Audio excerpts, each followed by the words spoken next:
For real. Go. Do it. I want to see it. Let's see I can show you more. That's a Dominican buck. That was good. You like it, no? Yes. I am. Okay. Last one. Okay, now I'm done. Can you get one more? Just only for the roll. Hey everyone. Welcome back to the channel where we don't just talk about 90 Day Fiancé. We break down the drama like detectives at a crime scene.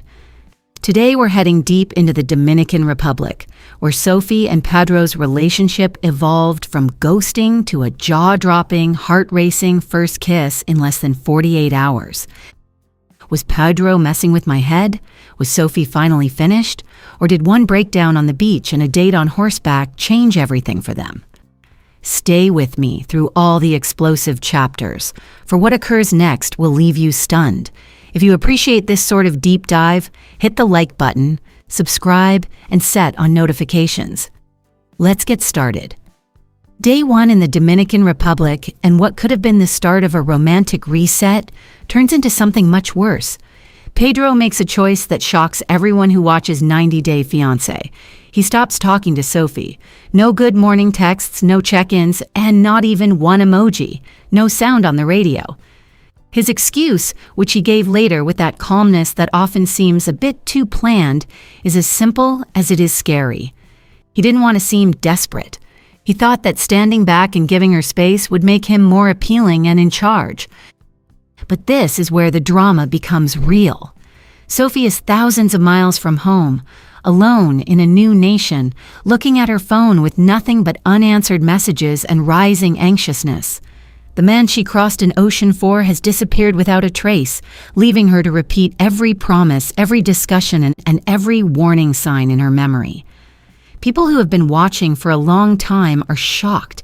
This isn't just bad communication. It's textbook avoidant attachment behavior that people all around the world can see and talk about in real time on worldwide television. Pedro's planned withdrawal isn't a romantic strategy. It's emotional warfare, and Sophie is stuck in the middle, suffering every excruciating second of it. The stress is already high, and it's only the first day. What starts as ghosting is about to turn into something that no one saw coming. The stillness goes on, heavy and oppressive, turning what was supposed to be a sunny vacation into an emotional war zone. Pedro hasn't been in touch with me in days. Sophie doesn't check her messages or answer her calls, and the once promising getaway to the Dominican Republic is slowly turning into a lonely prison of uncertainty. Sophie goes about the hotel room, going over every moment that brought them here. Pedro, on the other hand, seems to be fine as he sits by the pool or walks the beach alone. He still thinks this disengagement is part of the plan to give her space, so he doesn't seem too eager. But to Sophie, it feels like being left behind. The emotional barrier between them is getting bigger than the turquoise ocean that lies in front of her. People close to the pair say that the strain had been building long before they got to the Dominican Republic. Pedro had been pushing hard for a real commitment, talking of the future, marriage, and forever, while Sophie felt herself silently drifting away because it was too much for her. Their romantic reset quickly turned into a pressure cooker, with every unspoken word generating more heat. The stress is getting to a very unsafe level. Two people who came here to reconcile are now drifting further apart. They are stuck in a silent war where neither wants to be the first to break, but stillness never lasts long in relationships like this. Something is ready to blow up, and when it happens, everything will be different. Finally, everything goes wrong on a beach in the Dominican Republic that is full with sun. The waves smash in the background as Pedro finally arrives, and the fight that has been building for days breaks out in raw, unfiltered emotion. The sound of the water is drowned out by voices. Sophie cries as she lets out the grief and anger that have been building up inside her. Pedro stands there, shocked by how intense it is, and has to deal with the results of not saying anything. There is a lot of hurt, rage, and years of unspoken dread in the air. It's the kind of terrible, primal conflict that you can't look away from. It feels like it could either save them or break them utterly. Sophie doesn't hold back. She talks about how his ghosting made her feel alone and small, and how the relentless pressure and sudden retreat have left her emotionally drained. For the first time, Pedro is really listening, or at least pretending to, as the wind blows about them and the camera catches every terrible second. This fight on the beach isn't just any fight, it's a breaking point.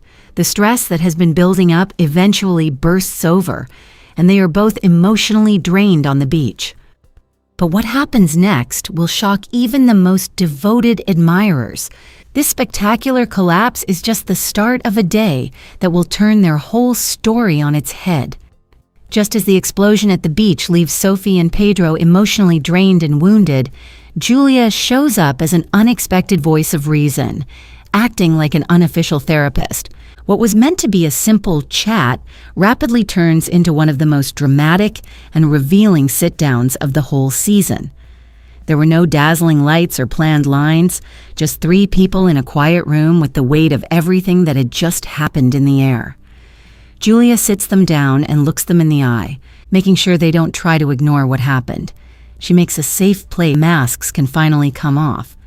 Sophie and Pedro are sitting across from each other, and the tension between them is still there, like electricity.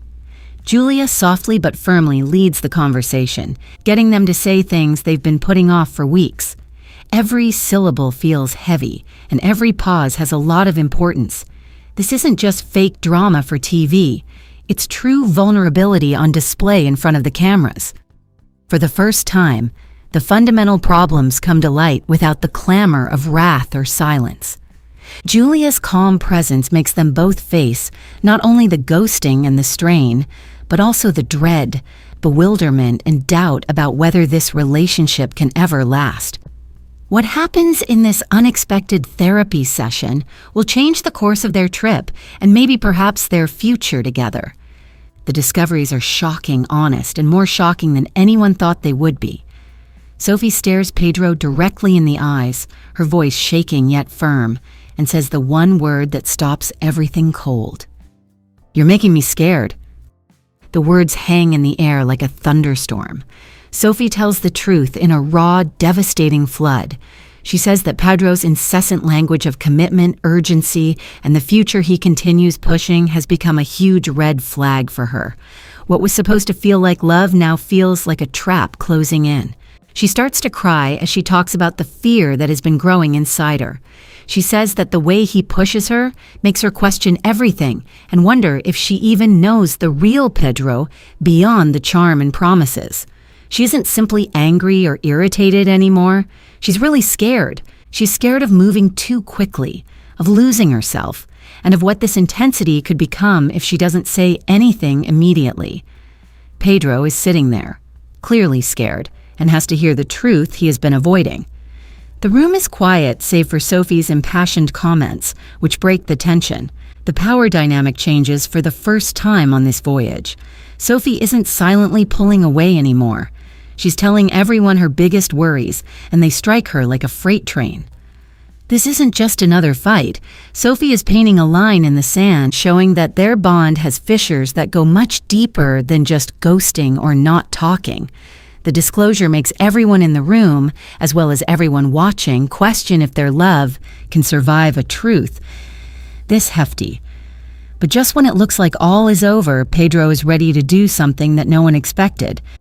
Just when the raw confession, "You're scaring me," is still ringing in the room, and it seems like Sophie and Pedro's relationship is about to fall apart, Pedro unexpectedly changes.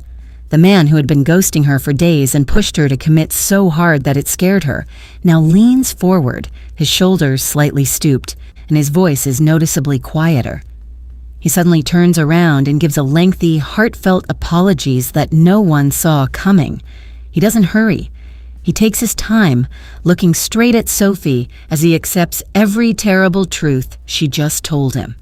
He says that the continual talk about the future, the pressure to get serious, and the way he made her feel trapped were all unjust and too much for him. He admits that his ghosting and deliberate quiet just made things worse, making her feel alone and abandoned in a foreign country. Pedro's eyes shine as he says the words that many fans never thought they would hear. I see now how much I scared you, and I'm really sorry. I went too fast, too hard, and I pushed you away when I should have been patient. He vows, with what looks like real regret, that he will slow everything down. No more rushing into talks about deep commitments. Stop making her feel like she needs to choose their whole future right now. He promises to listen more, respect her pace, and give her the space she needs. The apology feels real, hefty, and like it could change things. For the first time on this crazy trip, it looks like Pedro is finally listening to Sophie, instead of trying to control her. As Sophie sits there with tears still drying on her cheeks, looking for any sign of weakness in his performance, the tension in the room eases a little. Is now the time for actual growth that they both needed? Or is it really the most planned move yet, a deliberate retreat meant to keep her from leaving for good? History has shown that with Pedro and Sophie, apologies can sound nice at the time, but then the same bad behaviors come back even stronger than before. The air is dense with weak optimism and strong doubt. This one change in feelings could be what heals their relationship, or it could be the calm before the storm.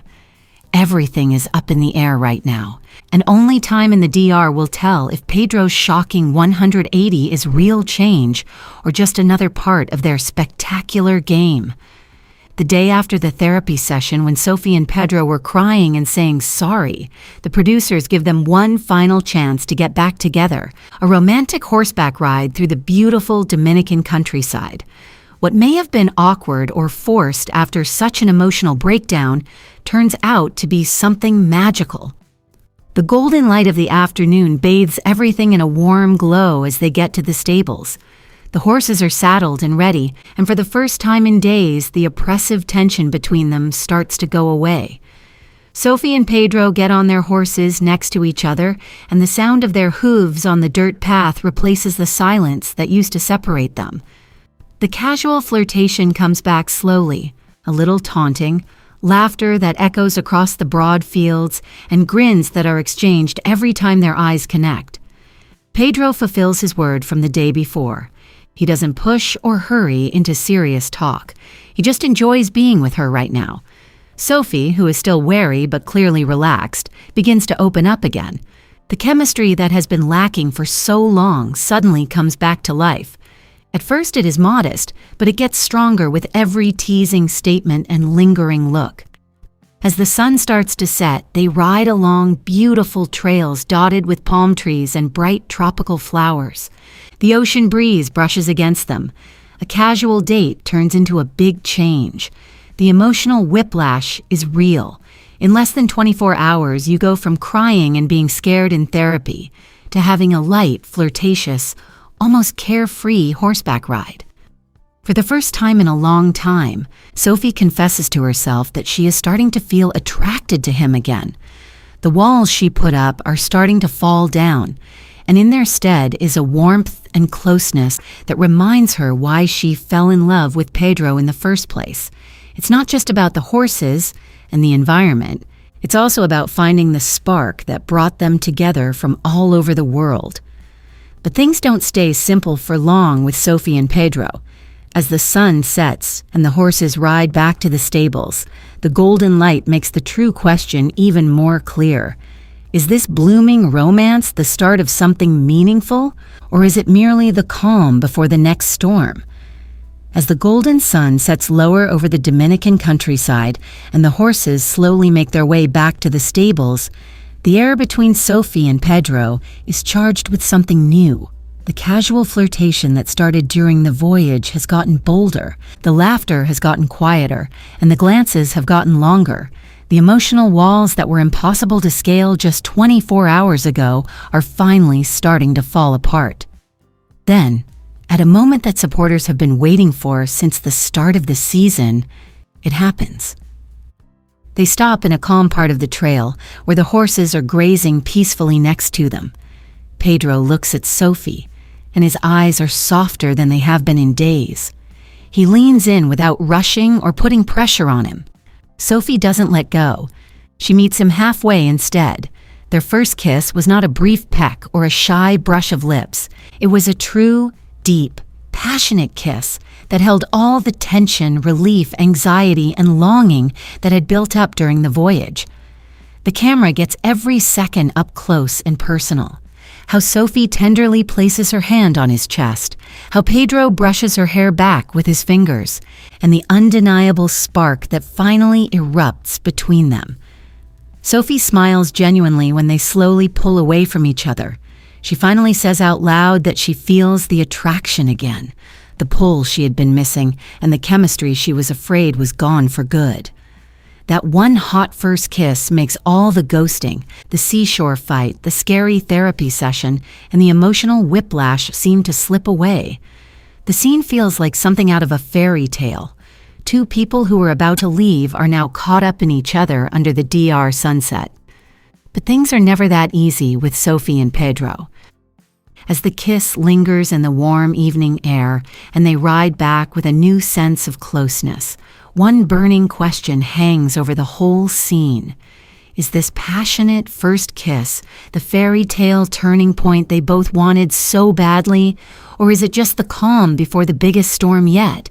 Because in their story, drama is always just around the corner, and something tells us the big test is still to come.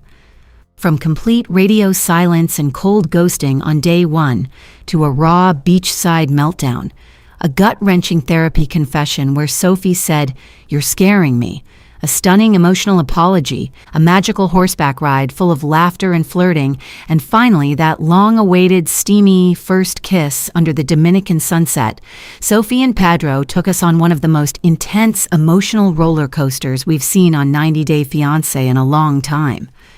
In just a few days, we saw them evolve from being cold and scared to being open, hopeful, and really in love. But anyone who has been following these two knows the truth. The drama never really ends with Sophie and Pedro. Is Pedro's apologies and sudden turnaround real? Or will the old strain and stress come back as soon as the cameras stop rolling? Will Sophie's concerns stay silent?